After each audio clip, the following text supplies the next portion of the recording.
Alô, Charla 10, a parada é a seguinte, peça sua forneria original, franquias espalhadas por todo o Brasil. Há que se bater palmas pro Bandeira, pra primeira gestão e tudo mais. O Landim que foi porque assim, eu vou falar porque eu vi o que vocês não viram. Eu vi esses caras projetando a parada. A primeira reunião da Chapa Azul.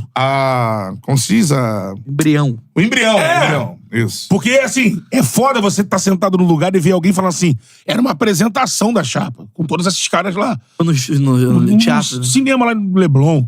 Então, assim, você tá ali, eu como rubro-negro, eu tava ali porque eu sou amigo do filho do Valim, e na época eu já tinha visto o jogo do Hexa com o Valim, no Maracanã e tudo mais.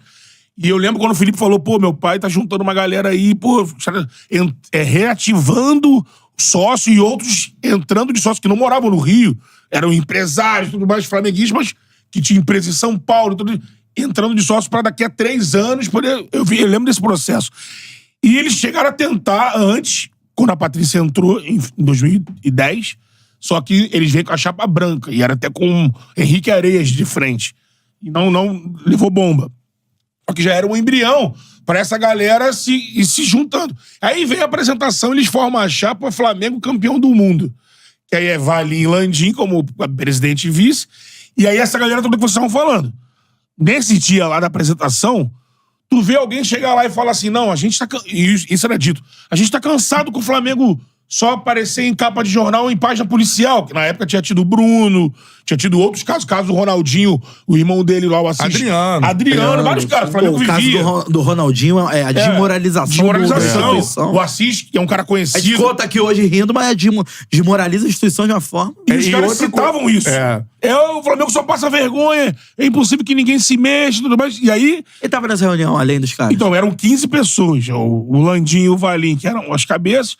Aí você vinha o BAP, Godin, Carlos Langoni. Carlos Langoni foi o presidente do Banco Central dos anos 90, lá na era Collor.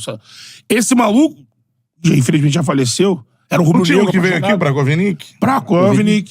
Que não teve de cara um cargo, mas ele tava entre os 15. O BAP era presidente da Sky. Rubens Osta, o cara é o presidente da Cielo. Cielo. Tava dentro do grupo, um Rony Arruda, ex-governador do Ceará. Tava junto também. Carlos Manuel, que é o cacete. Cláudio Manuel, fala pra caramba lá no dia. Ele aqui com a gente. Esses caras, e aí lá era dito isso. E aí você vê, olha, o Langoni, junto com o Tostes e junto com o Landim, o Landim, na gestão do Bandeira, ele era vice de planejamento. Eu não lembrava o cargo do Landim na gestão do Bandeira. E isso fazia parte do pagamento da dívida, que foi um plano que eles apresentaram lá. A gente tem um plano de pagamento da dívida do Flamengo. É possível pagar. Montado pelo Langoni, junto com o Tosh. O Langoni, um cara pica de mercado financeiro e tudo mais. E grandes figuras, empresários. Aí tinha lá o BAP da Sky, o cara do cartão de crédito, o outro. E aí, mas a gente falava, eu falava assim, mano, eu falava pro Felipe, falava, pô, do caralho, mas olha quanta coisa tem que fazer. E aí a gente vai dar certo. Consegui enxergar que 10 anos depois... Cara, era muito... Beto, era muito complexo. E depois que começou a gestão, era muito difícil você enxergar lá, olhando assim, no Urubu, lá na lama, assim. A imprensa foi resistente.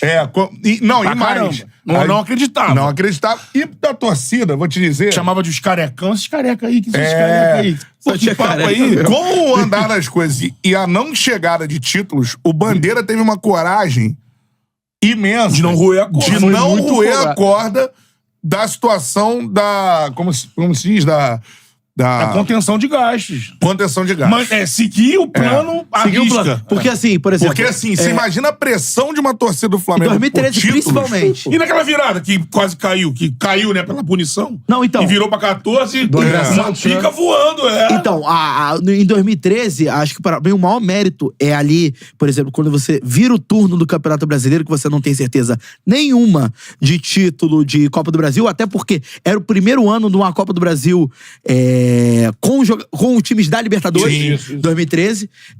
E aí, por exemplo, em 2014, você já vê a torcida um pouco... Cara, pô, tem um ano, a gente conquistou um título e os salários não atrasaram. Mas Temos aí... uma Libertadores pra fazer dinheiro. Mas aí, por exemplo, de novo, quando no Flamengo tudo acontece, vira em 2 semanas, vira tudo, quando tá ali naquela saída do Jaime, que vem o Ney Franco, e o Flamengo, quando o Luxemburgo chega, foi o primeiro jogo do Luxemburgo, se eu não me engano, a primeira vitória, Flamengo 1-0 no Botafogo, gol do Alexandro, 2014. O Flamengo era o último colocado no Campeonato Brasileiro e o fantasma do rebaixamento já vinha de novo. Então, assim... E tinha sido uma saída de Jaime toda trabalhada, o Valinho não falou com o Jaime ficou sabendo pela imprensa. Em termos do Bandeira e da gestão toda, o mérito de não roer a corda em vários momentos de dificuldade resultam no Flamengo hoje batendo 1.3 bi, né? Isso. De receita e 48 milhões de dívida. Mas eu acho que chegou e você tem uma pressão de uma torcida. Óbvio, a torcida do Flamengo precisa ser campeão. O Flamengo tem que ser campeão e tudo mais. Tem que falar, mas você segurar uma pressão. Eu não quero comemorar. Balancete. E eu vi, cara, o Bandeira indo pra estádio muito pressionado. Sendo muito pressionado, xingado. Né? Com um repórter, inclusive. Não, mas com torcedor. Torcedor discutindo com ele discutindo. Isso. Então, assim, cara, e hoje você vê o que o Flamengo alcançou e ele não roer a corda, que ele de uma coragem. Sim. Porque o cara quer saber, irmão, todo mundo quer essa porra. Então, que se foda, mano. Abro os cofres aí. Eu vou me gasto safar. que tem que gastar pra gente ser campeão. Eu vou me safar, eu vou sair aqui de boa. E um abraço. E mais do que isso, mudanças... Olha, foi uma mudança completa, Flamengo. Mudança estatutária. Eles conseguiram isso. Isso foi isso que também filosofia, foi importante para os caras conseguirem seguir o projeto. Porque agora, o próximo presidente que entrar no Flamengo, ele não pode acabar com isso. Ele paga da pessoa física pelo próprio... Qualquer possível responsabilidade que ele tem se ele aumentar a dívida. Se ele aumenta a dívida do Flamengo, ele vai pagar com os bens dele. Então, assim... E outra coisa, a galera tinha muito medo, quem era assim, rubro-negro, discutia o Flamengo e ficava pensando, caralho, será que um dia vai chegar... O Flamengo tem tanto torcedor, será que a gente falava isso? Será que não tem 20 caras na vida bem-sucedidos que apareceram? E aí, o medo era... Porra, mas a galera... O João Moreira Salles do Botafogo, lembra? Porra, 10 anos discutindo essa porra. A galera vamos ganhar dinheiro. A galera que já manda vai deixar esses caras... eles entram, mas aí esses 11 grupos políticos do Flamengo, da velha política, se juntam, envenenam o trabalho e... Só que essa mudança de estatuto conseguiu brecar aquela galera que no início tentou. Sim. Quando o Flamengo rateou em 13, apareceu grandes caciques do Flamengo dizendo que esses chegaram vendendo sonhos, vai dar em nada. A galera, politicamente até mais... politicamente, a política interna do Flamengo mais nociva do que a pressão da torcida. E mais, foi a recuperação financeira mais competente feita dentro do futebol brasileiro, porque não contou com nenhum tipo de mecena. Mano, então, assim, foi uma coisa de montagem de estrutura que foram 10 anos. Ao invés do Textor chegar, por exemplo, com a estrutura já, pufo, né? O preço é vender o clube. É isso, basicamente. O preço é você, por exemplo, tá insatisfeito com o Textor, vai morrer com sua satisfação. E só às pra vezes dizer você aqui, vende também dá merda. Só pra dizer aqui, ó. Diminui... Às vezes você vê... Inclusive, Beto, você que, porra... Vamos falar, calma. Calma aí. Só voltando. Flamengo, só pra deixar claro, Flamengo, por que a gente tá falando isso? Saiu o balancete da dívida do Flamengo atual, e aí a situação é a seguinte, balança, 2013, a maior dívida do Brasil, disparada, 750 milhões de reais. Corrigidos dá mais de 1 bilhão. Mais de 1 bilhão. Daria 2. Porque tem juros e tal. Então, na época, 2013, com o que a moeda valia na época, com a inflação e tudo mais, 750 milhões de reais, 2014, 660 milhões de reais, 15, 554 milhões de reais. E o Luiz Guilherme ficando triste. 2016, 472 milhões de reais.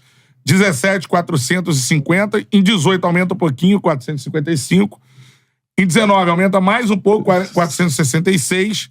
Em 20, aumenta mais um pouco, 585 milhões. Mas isso aqui é explicável pela engenharia financeira que se fez para que essa dívida despenque de 20 para 21, por exemplo, de 585 para 292 milhões.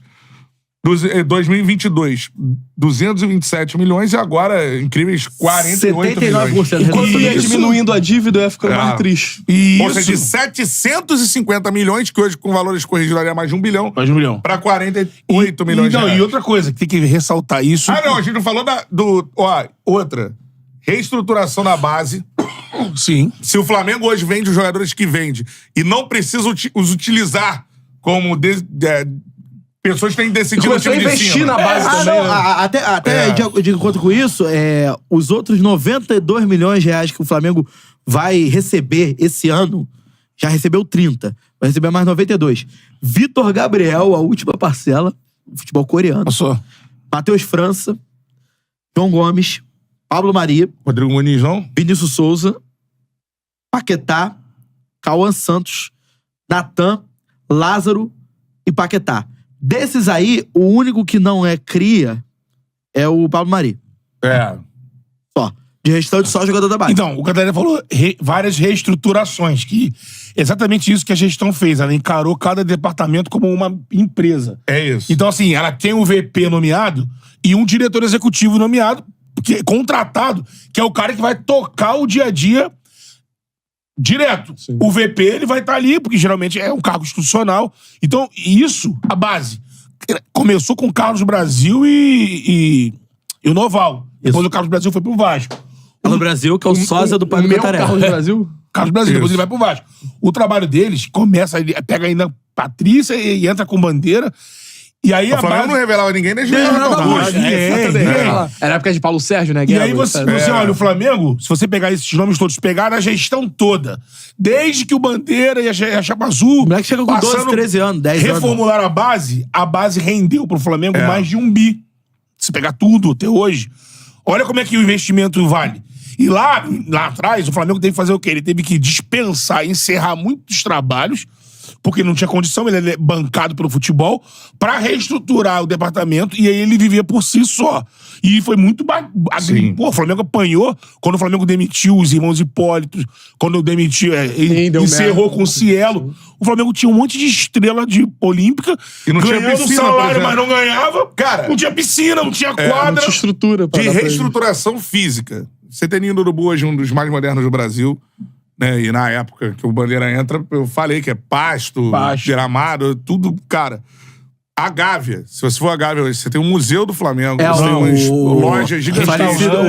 Restaurante. O falecido Roberto Diniz, pai do André Diniz, que era um cara que visou esse sonho do museu do Flamengo, e que o patrimônio histórico que a gente teve lá, no patrimônio histórico do Flamengo, hoje é uma coisa totalmente reestruturada. A piscina foi completamente refeita, né? Porque agora, tinha um problema grave de vazamento. A gente conversou aqui numa charla dessa recente com alguém das antigas do Flamengo que falou da Boca Maldita. Foi reinaugurado. Reinaugurado agora. Reinauguraram toda aquela área lá. Da onde fica ali a galera. Restaurante, o bar e tudo mais. Ficava o Carlinhos Jolino. O Carlinhos Jolino. Então, exatamente, assim, lembrando Gávea, Ninho do Urubu, base, né? Deu um rumo pro Morro da Viúva. Morro da Viúva. Vendeu pro ar. Eu acho que o torcedor do Flamengo que xingava o Bandeira não campeão e que foi aplaudir ele nas finais da Libertadores do Flamengo disputou, eu acho que esse torcedor... Primeiro, ele tem que colocar a mão na consciência do tipo assim, mano, foi sofrido, a gente não era campeão, era foda, mas, porra, não valeu a pena, cara. Não valeu a pena. E outra, tem que ficar de lição pras outras torcidas, de entender que são processos. De que você não vai sair, por mais que venha a SAF. São processos, cara. Não tem... Você não consegue acelerar. Então, por exemplo, da torcida do Botafogo mesmo pediu a demissão do Luiz Castro lá atrás... Tem que entender que são processos, mano. Você os processos estão sendo bem feitos, o resultado não tá vindo agora, mas ele pode vir daqui a pouco. Tem, óbvio, erros, por exemplo, no caso do Vasco, que você não enxerga o resultado. Se o processo não tá sendo então, bem assim, feito, a crítica é válida. Agora, se o processo tá sendo bem feito e aí os resultados não estão vindo, A gente tá falando administrativamente, que o Flamengo cometeu vários erros no futebol. O que acontece? Administrativamente, o torcedor do Flamengo, em geral, arquibancada, internet e tudo mais... tem que ser grato a todo mundo que participou desse processo aí de 2013 até agora, porque na gestão do Landim tem uma série de pessoas que estavam na primeira gestão e tudo mais. Então, do Bandeira, todo mundo que participou desse processo... tem 4 pessoas. Tem que respeitar, porque a galera... é glamuroso, é bom também quando tá vencendo e tal, mas todo mundo ali, quando parou, era todo mundo muito bem sucedido, todo mundo com a vida ganha... E assim, entrar numa dessa era assim, minha galera, se o projeto vingar, do caralho. Mas também, amigo, se não conseguir, ou se conseguir pela metade, você praticamente você acaba com a vida de uma pessoa dessa. Some, desaparece. Qual é, meu parceiro? Curtiu esse corte que você acabou de ver? Então se inscreva no Charla pra dar uma moral pro melhor podcast de esportes do Brasil. Tamo junto.